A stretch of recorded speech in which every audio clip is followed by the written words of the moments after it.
I would like to welcome everyone to the 65th episode of Money Trees. You know, capturing the essence of one's origins through a lens is a difficult task.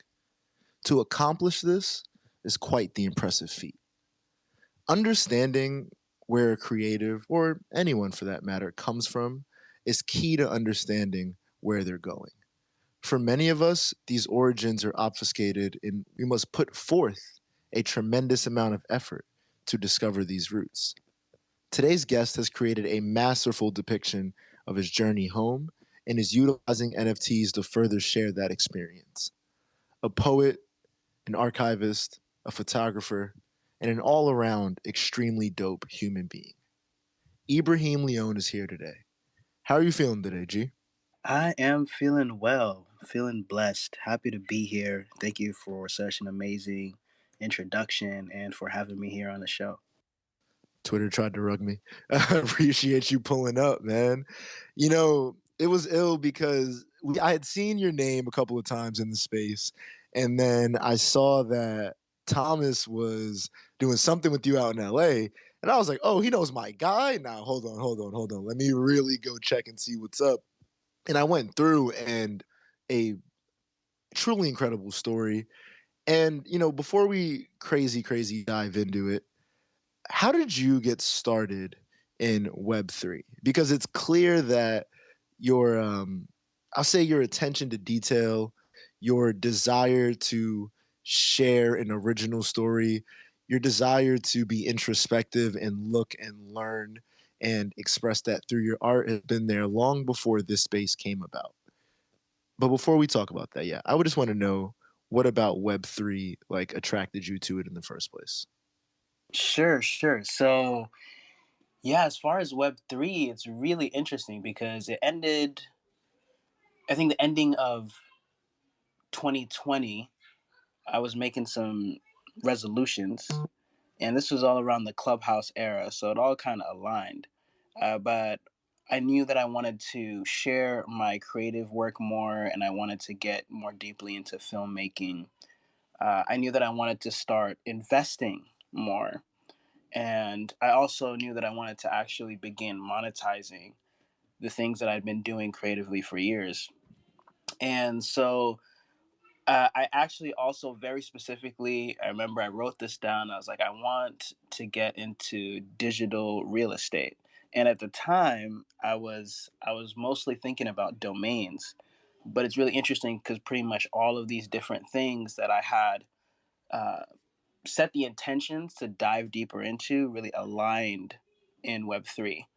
So it started out with crypto and me investing in crypto. And I remember being around a lot of Bitcoin maxis and then being interested in different coins, Ethereum being one of them. I invested. I remember being in a room and they were like, that's not the move, investing in anything but Bitcoin.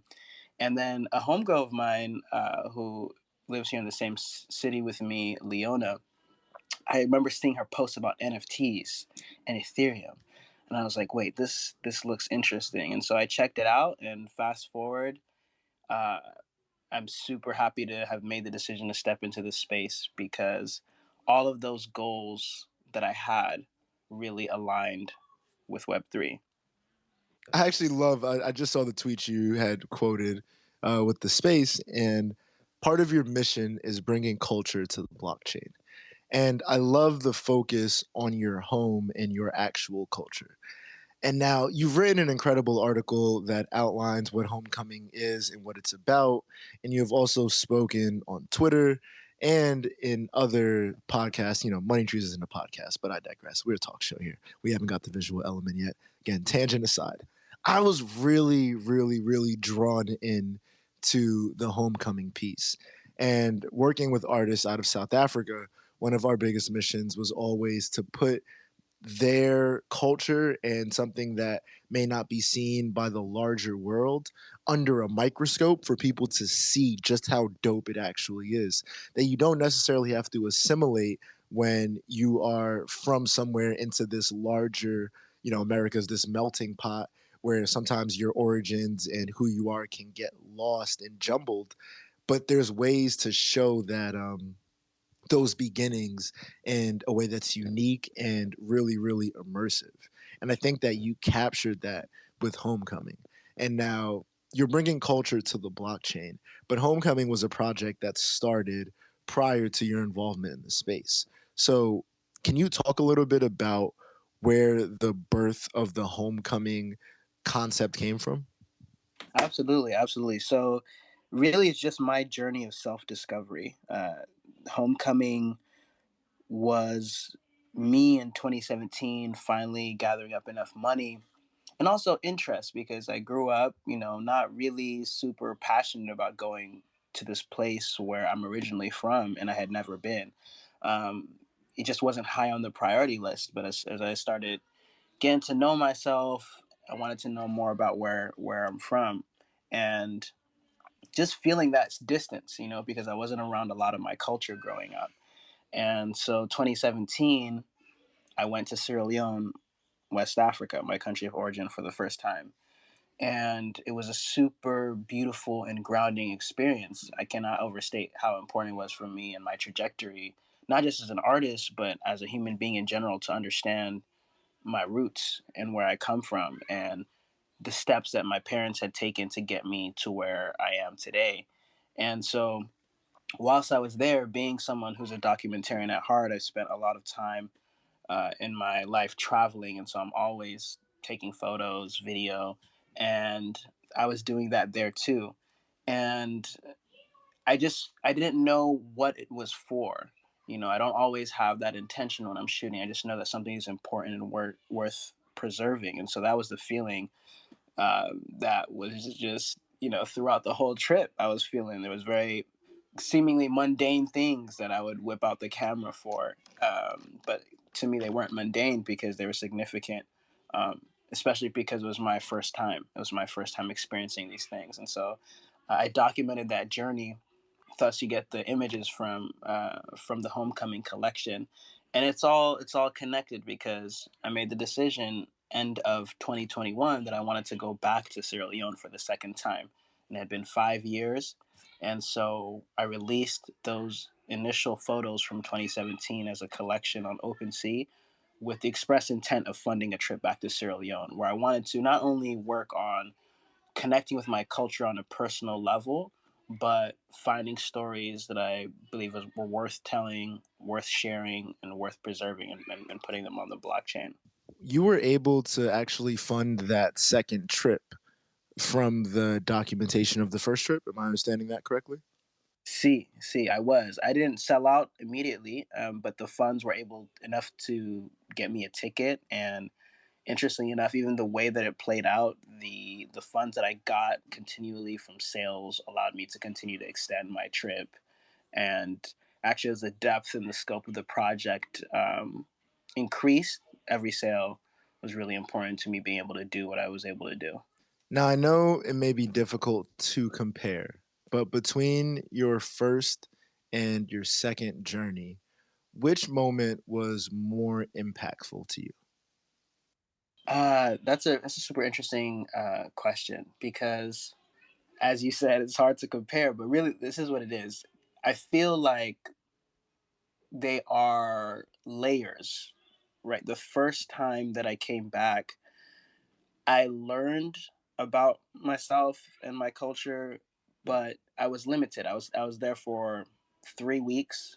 I learned a lot about my grandparents, my parents, my mom, my dad, the areas that they grew up in, their stories.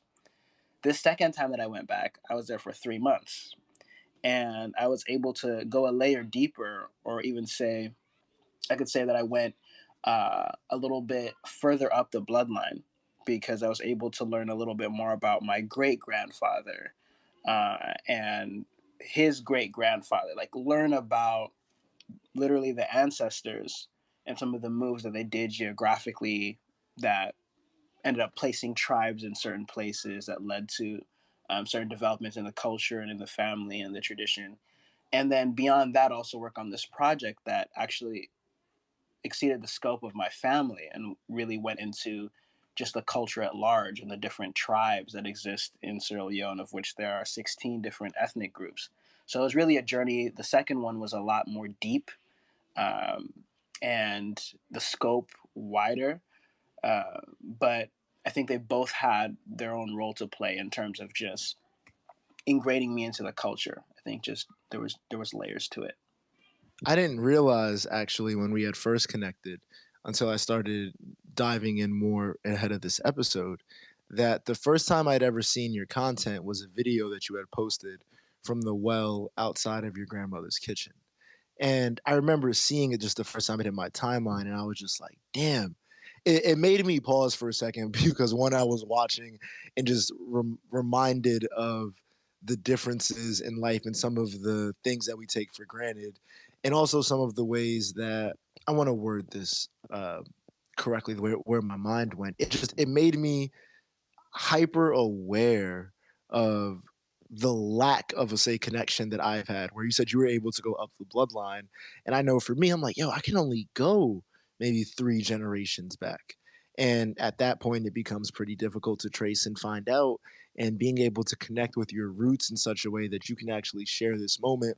And me as a stranger can see this person who is relatively a stranger as well just hit my timeline. It really like it just took me aback. So that I'm pretty sure that was from your second trip there. And so anyway, that was just where my mind had went as to the impact. Where it seems like whatever you had did on that first trip really laid the foundation for, like you said, for you to just go another layer deeper in on this second trip. So wasn't really a question in there. More, I wanted to thank you for sharing that, being open with that, and that site, just even that wasn't a creative moment. That was you documenting. That was you. I'm big on documenting over creating, hence really this show, where a lot of it's not as rote or routine, and I don't necessarily have set segments. I just invite people on that I think are dope, and we talk about shit and see where it goes. So I needed to thank you for that because that was like a very very introspective moment that I got to have, which I don't normally have browsing my timeline. Thank you so much for sharing that. I love to hear how you experienced it for the first time. It was a big moment for me too because that was literally the morning after my arrival to Sierra Leone for the second time. And that was also something that was familiar to me because I did that on this. And interestingly, I documented that on my first trip as well.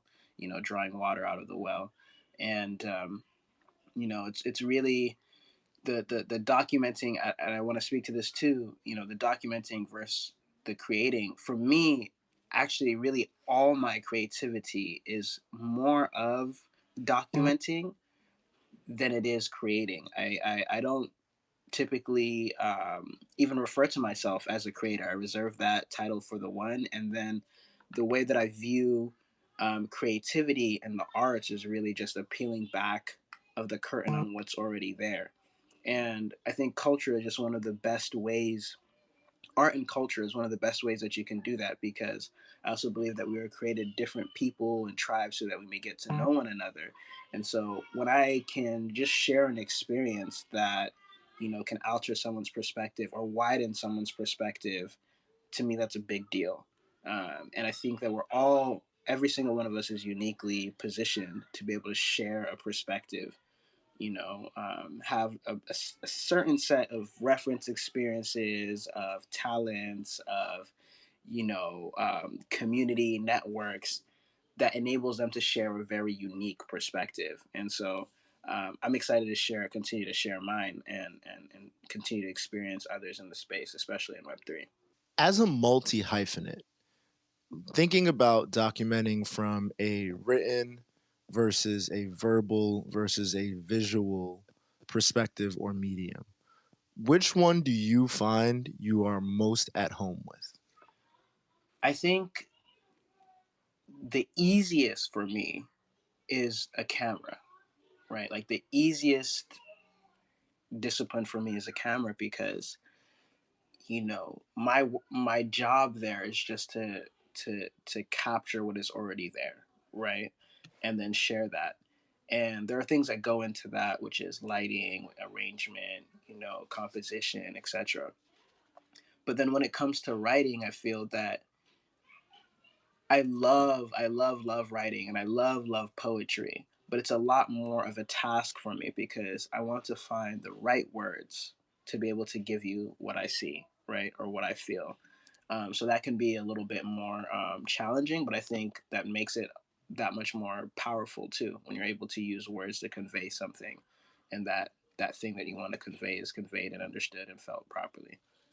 You know, on your Zora collection, you have a very thought provoking description where you say you're sharing moments and messages to uplift individual experiences and help shape our collective narrative for the better. So it's a multi pronged goal that you're looking to achieve. I don't even say achieve, that you're looking to express. I thought that the Dwelling series were very, very interesting to the words and then also with your delivery. Now, I know this might be a little redundant for anyone that's read or heard the poems, but for the people that haven't, for the people that are unfamiliar, can you share a little bit about where the Dwellings series comes from?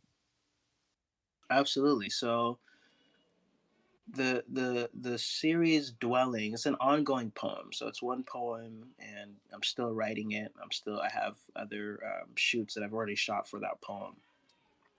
And it's a poem that really explores the relationship between human beings and their environments, and in particular, going back to this concept of what we create, the things that we put together with our own hands. And I feel that it's very universal. I feel like for someone to be, how easy it is to forget who we are as human beings in a more dense and like packed city when you don't have access to nature. Just the feeling of being in nature, the sense of calm that you can get whilst in nature, the sense of connection you can get with your environment and nature versus being in the city. And I feel that part of that is that we build these bubbles around ourselves.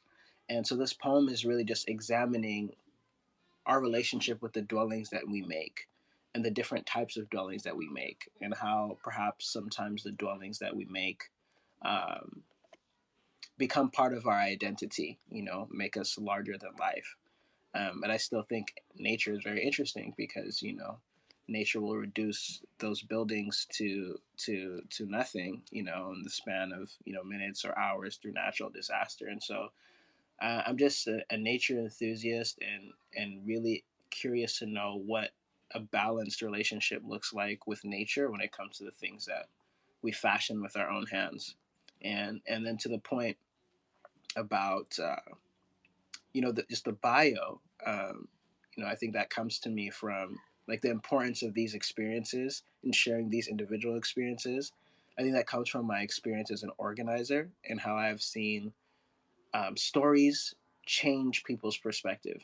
People will be politically like on the other end of the spectrum, etc. Um, but part of that is because they cannot relate to the person that they're talking to, and I feel like stories are a means to bridge that gap. And so I bring that perspective into art as well. You know, that's actually a pretty dope point, especially in the Web3 space. When we look at what's, it's tough for me to gauge traditional, but the little bit of tradition that's been established so far, what's traditionally successful versus the actual content that could push culture forward and also make people that are unfamiliar or lack certain perspectives aware of these other ways of thinking. You know, there's a lot of cookie cutter projects and a lot of man, you know, and I try to not knock other things, so let me reframe this to not be in the negative. But for you, what's been some, because you're also a collector as well of many art pieces and many artists that are in the space. So from your own view as both a collector and an artist in the space, what is the most exciting element of what blockchain allows creators to express? So that's a great question. I think there are there are a couple of things that I'm really excited about as far as blockchain.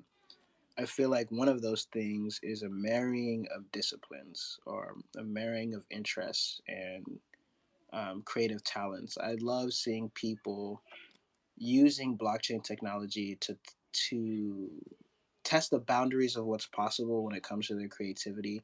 So perhaps someone was formerly only known for, you know, poetry. And then they said, well, I actually also want to experiment with what this poetry would look like, um, with a 3D element, or if I collaborated with a visual artist. I think people are really pushing the boundaries with their creativity when it comes to what's possible in the blockchain space. I think that's one thing that I'm really excited to see and actually participate in as well. I think the ability of these artists, this is at the top for me, the ability of these artists to create their own ecosystems and be a part of ecosystems that are favorable to them, right? That eliminate the need of them relying upon any really outside source. I think it's really, really, really powerful. I remember the first time that I bought an NFT, the first NFT I bought was from Ja, art by Ja. And I remember distinctly feeling, I bought his NFT, and then I bought Leona, an NFT from Leona, and then I bought an NFT from Isaac Odogu. And I remember feeling, I think I might have tweeted this too, buying those pieces did not feel like I was buying anything outside of myself or like giving something outside of myself, because from that moment until now, I still feel that we are building our own ecosystems where we can assign value where we see it. And so, to this point of, there are a lot of, projects that are not to our taste, that don't align values wise, with us, etc. And what I like about the Web3 space is that, you can just turn around and then build your own community using the same technology, right?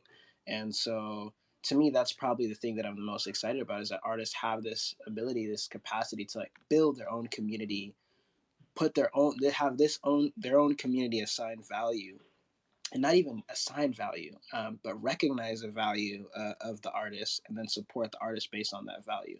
Super, super exciting for me. And so when I'm collecting, I'm also very cognizant of the fact that I am joining ecosystems. I'm being a help of fostering these ecosystems of support for creatives all around the world, and that's super exciting. That is extremely exciting, and hearing your perspective on that, I'm sure that many, many will relate. You do it from multiple angles. You also are a co-founder of TheKin DAO, and it feels like you just explained a good part of the mission statement, at least from how I feel like it comes across in what you just said. But the bio there is a DAO infusing humanity into technology, using the digital to bring equitable systems to the physical through collective land purchases and regenerative practice. You talked about how if you see something that it may not be to your taste or your liking, you can go around and flip it and just build on your own with tools that were not previously as accessible to us. And when I say us, I mean our larger community. Listeners, you can determine what that is on your own. What was the impetus behind starting TheKin DAO? You hit it on nail on the head, right? I was one of the things that really excited me about the space from the get go. DAOs, what collective ownership? We could do that. We can facilitate that. We can decentralize that. We can challenge these existing structures that are really oppressive when you think about it, and limiting in terms of the potential and what we want to execute. Love it. But really quickly, as I started to interact with DAOs, I learned that, whoa, the way a lot of these DAOs are set up, is that power still lies in the hand of the individual who has the most money. And so I didn't complain about it. I turned around, and with like minded folks, we started our own DAO called TheKin DAO, which is centered around what you mentioned, and really around the idea also of purchasing land and facilitating the ownership of that land and the governance of that land with blockchain technology, and therein challenging the existing systems that we're talking about. These for-profit systems, or these systems where people, by virtue of ownership, or people own things by virtue of how much money they have.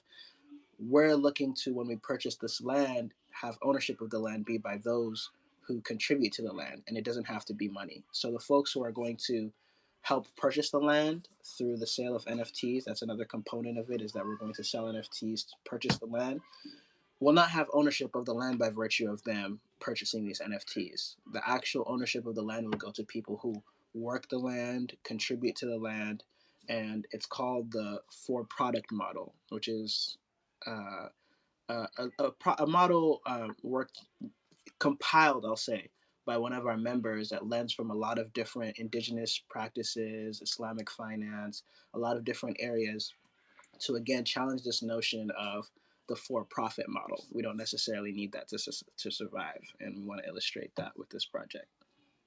And then another element of the DAO that I want to touch on is really again bridging the gap. And I know this is such an overused word, but if you're doing it, it's what's up, because the reality is a lot of communities get left behind, right?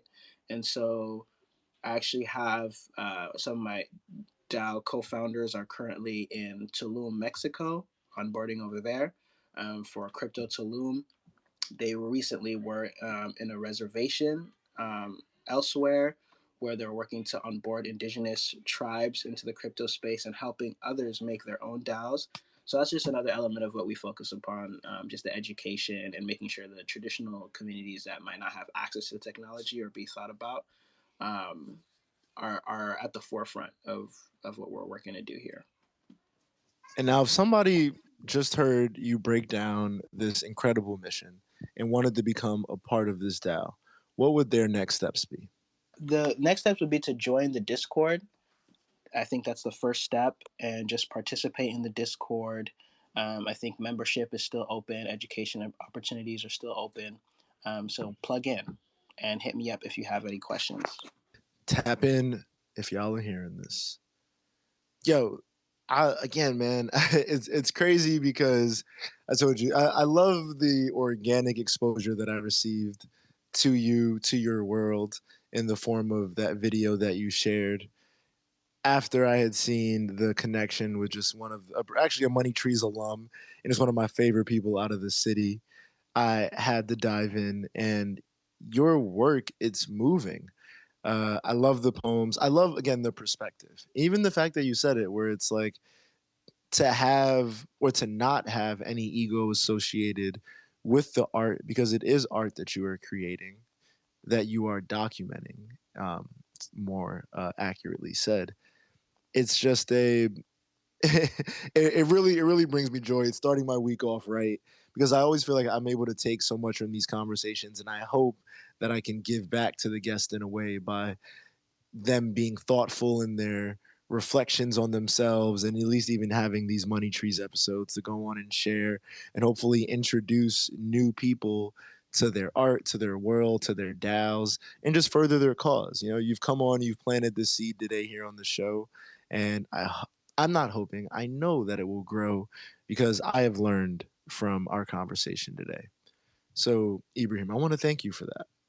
Before I let you get out of here, there are two questions I ask every single guest of the show.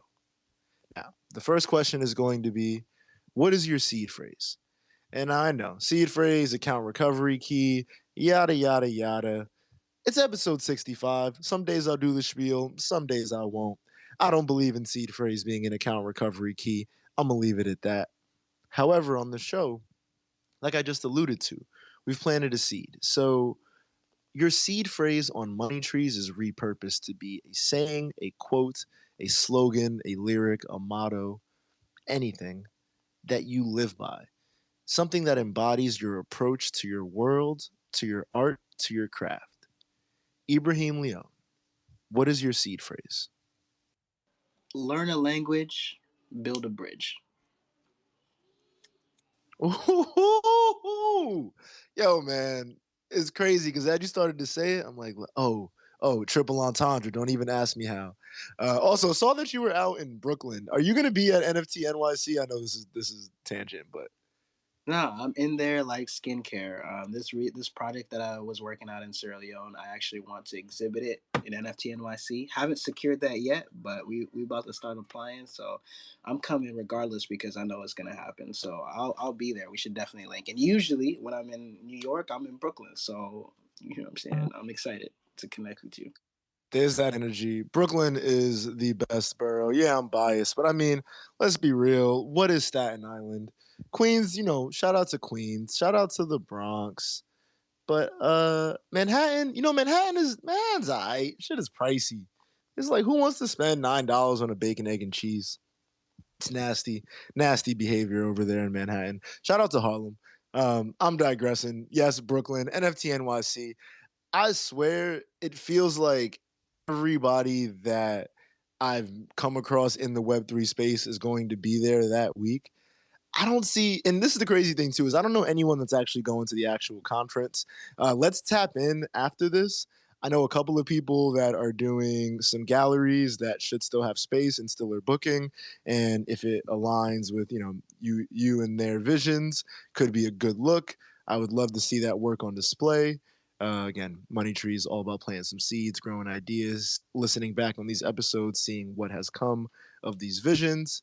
Another tangent. I've been pretty good lately off not tangenting. Anyway, I love your seed phrase.